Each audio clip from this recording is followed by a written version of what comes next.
Alright, so where did you put the thing? What things? These things. The things for the thing. You know. Shouldn't we have been we should have been ready for like half an hour ago. What's all this? Drawings. Oh, you've been drawing. Fantastic. That's exactly what we need now. Hey, I've been working my butt off for the podcasts. By drawing. Have you seen the new title cards? No, not yet, but yeah. Alright, how are we gonna go through this? Well, we have to start. Shall I start? Maybe I should. But I want to start. You wanna start? Yes, I want to start. Alright, fine. Yeah, today's episode is... Yeah, okay, go ahead, start. Alright, so we need to make this sound realistic, right? So, greetings, ladies and gentlemen. Welcome to another episode of Generation Weekly. I am Jawad, the editor of Game Recon, and we're here. My name is Mohammed Faisal Khan bin Sultan Qasmi, and I'm the sub of... Indeed. Was that believable enough? Yes, that was believable. Yes, that was very My name is believable. Mohammed Faisal Qasmi. I'm the sub-editor of Game Recon. And today we are going to talk about an extremely classic, valuable N64 game. Pong. I knew it, right? No! Why not? I said N64. I thought you said 1964. That doesn't even make sense. Alright. Alright, so, okay. So, what game ends with the number 64 that is on the Nintendo 64? Ah, I know this one. Wait. I know it. Give me a second. Yes. Mario. 64. Yes, we are going to talk about... Yes. Was I right? Yes, you're right. Today we are going to talk about Super Mario 64. I knew it. I know it. Don't look at me like that. I knew it.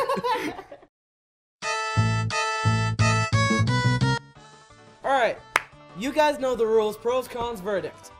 Alright, how are we going to start this? You start. What? Pros. We always start with the pros. Come on. We've done like 5 or 6 of these. You Well, should this know. is the 6th episode. You should. Okay, 6-1. You should know by now. Alright, let's see. So. The pros. What's the first pro in your opinion? You've played the game was amazing. The game, I would have to say, the challenges that it gave us are brilliant. I mean, the snow stage, the sand stage. Wow, I don't even remember the names. Snow stage, sand stage, lava stage. That weird stage that has the long platform until you reach Bowser, which is like 5-6 times. And then there's the Hickory Dickory Docks, I think it's called. And then the 2 stages with the classic Mario enemies. Can't remember the names. And it's one of the first 3D Mario games, right? Yeah, that's true. So it's one of the first 3D games on the N64. Well, first 3D games in its time. Since after the Nintendo 64 started, they were going to do like an add-on, which is for a CD. But that failed, and PlayStation was born. If you guys didn't know that. Anyway, so that's how the 3D age started, and that's how our, the games that we have right now ended up. And you're saying they had challenges, so I'm assuming this new 3D mode to the game gave them a lot of new challenges that they didn't have in the 2D games before. Oh yeah. And in the 2D planes, it was usually platforming, going up, down, trying to dodge every single thing that goes towards you. But in this case, this type of game is full adventure platforming, going from one spot to another spot, specifically trying to do a specific action or mission. Like, for example, the Bomb stage, I think Bomb Field, I can't remember what it was. There's a mission from there that you would have to race the turtle. No, not the turtle. Speedy Koopa, I think he's called. And Fast turtle. That's quite ironic. yeah, I know. Well, you're supposed to race him and you win and you get a star. The aim of the game is to get 120 stars, or like to 100% it, or to beat Bowser, like, you know, every single way of the way. All right.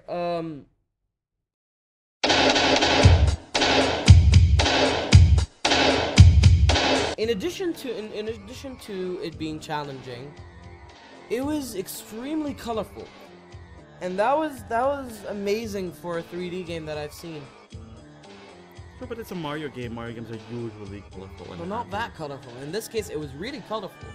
And by colorful, I don't mean like there was a lot of colors. I mean by texture and the amount of shading to the colors that they have. In that lava stage, the whole thing would have the lava theme. Like, everything was metal, everything was like obsidian, all the enemies had horns, and, you know, so on. And this is a pro for a lot of games, you could say. But Mario does it perfectly well with every single world and mission and stage and so on. And I find it to be extremely perfect, as it's supposed to be. And if you guys feel like you should like, when you beat the game for the first time, that you want to play it again, don't worry about it. It has a high replay value. That is true. In Mario games, you'll never get bored of them. Remember the classic Super Mario Brothers? How many times have you played that one? Wow, like at least 50 times. Countless times, and each time it's fun, even though you're doing this thing over and over again. It's a fun experience. And plus, in this case, if you like, because of the high replay value, you have so many missions, like your own goals for the game, like trying to get all the stars, trying to defeat all the enemies in a single stage if you want to, trying to challenge yourself to not get hit by everything. And then there's like speed runs. And wow, the speed runs that they do, I mean, even though like if you're a hardcore gamer and you wanted to beat the game in the quickest way possible, the least amount of time that I've seen so far by an N64 by anybody on YouTube or whatever was 1 hour and 20 minutes. That could be the length of the whole game if you run through and if you beat the game completely. Now we're going to start with the cons. The cons. So, what's bad about this game? Well, if you guys like rumors, and if you guys like things that were supposed to happen but didn't, it was going to be a 2-player game. Why didn't that happen? Well, unfortunately, it didn't have enough power, and it didn't have enough memory, and a lot of techno mumbo jumbo. It just didn't work out, and I mean, it's okay as it is, but who knows what it could be as a 2-player game? Split screen, same screen, one following the other. Who knows? I mean, it's an amazing concept, that's for sure, but too bad it didn't exist anymore. I mean, the concept, not in Mario 64. Anyway, and I don't know if this is a pro or a con, but okay, I adore glitches to the extent of actually finding them in a lot of games. Yeah, I don't think you're the only one. Everybody enjoys to find something. Oh, this is not supposed to happen. It's so much. It's fun to find these things. Exactly, it's like as if you're finding some special treasure hidden. Exactly, like in recently, I've seen a video of Dishonored where a model was literally through the wall. Half of him. Well, the whole body was stretched. Like his whole like abdomen was stretched through the wall. His top was on one side and his leg on the other. That's a bug. And then there's the glitches that I've encountered in Portal 2, where the ball, the sphere where you're supposed to put in that thing, it got stuck in one of the portals that I've shot through. It was like at one of the end portals, I guess. Anyway, so my point is that I love glitches, and Super Mario 64 has a ton of glitches.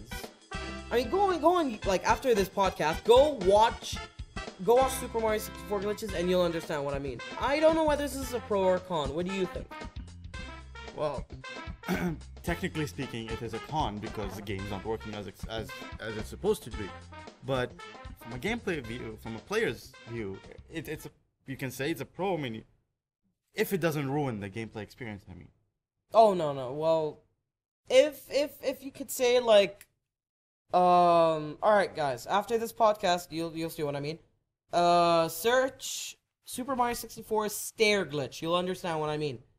The stair glitch is one of the craziest glitches that I've seen, that I've done, and that I've tried to recreate on the Super Mario 64 DS, but it didn't work.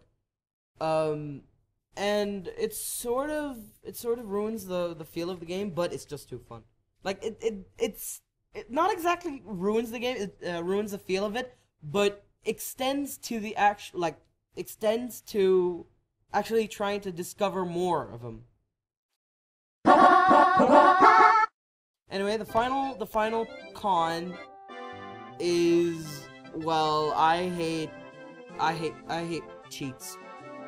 And this is one of the games that are Game Shark accessible. I mean, I'm sure a lot of people in this world love to cheat and like ruin, you know, like trying to get 120 stars. Bam, you got it. And then there's like texture hacking, but that doesn't count. Look. I agree with you that just hacking through the game basically ruins the game. Yeah, exactly. That's a con. You're not playing anymore. You simply finished it without doing anything. Yeah. But I don't think this is a con. Game Shark accessibility is it's an option. It's not if you want to do it, do it. If you don't. It's not a con. Many games are Game Shark accessible. I know, and that's one of my tidbits about it, about games in the past and now that people have cheats. I mean, if the I remember playing lots of RTS games many years ago, and one of them, Command and Conquer General. Do you know it? Yeah, of course I do. I used to play so many RTS games, and each one had special cheat codes, like fun cheat codes that give you superpowers and everything. But that game specifically had no cheat codes at all, which for some reason made it fun, I guess. You actually had to try everything. Even if you're stuck somewhere, you have no choice. You can't cheat. Yeah. Which basically, I can see your point here, why you don't want that cheat to be allowed in the game. But again, it's just only optional. Depends on the player himself. So. Which reminds me, you guys remember GoldenEye? Because I do, and that was a fun game. In that game, they had, well, I can't call them cheats, but they're sort of modes. And one of the modes is Big Head mode. You're like, each character has a humongous head running around with a tiny pistol. You know, and those are the cheats that I'm okay with, like in-game cheats, not Game Shark or Game Genie or whatever those are cheats. Those are really, really bad for the video games. What I'm trying to say is that Game Shark accessibility, I find it as a con. Alright, so we've gone through all the pros and cons, and there's only one thing left, the verdict. So what do you say? If you guys haven't played this game in the past, play it now. You're missing a lot. Super Mario 64 is an introduction to 3D gaming. If you guys want to learn how to, if you guys want to know how to play, like, proper 3D platforming games, this is the game that you need. It's a classic. How can anybody not play Super Mario 64? Aside from, well, people who are dedicated to PlayStation, but I mean, have an open mind, people. I mean, I have an Xbox and a PS3 and a Wii, and also on a. Don't start that. Don't start that. Here we don't want any flame wars. Okay, fine. I'm on both sides too, but still, some people, you know. I know exactly what you mean. I know exactly what you mean. Now, if you guys haven't played this game, play it as soon as possible. Be emulator or, well, not emulator. Be classic platform like N64 or on the Wii. What you call it? from the Wii Market. Either way would suit perfectly, but I don't know if the Wii Market actually has like the non-glitched ones. Maybe they fix it. I don't know. It's that old. I would have to say this is a proper.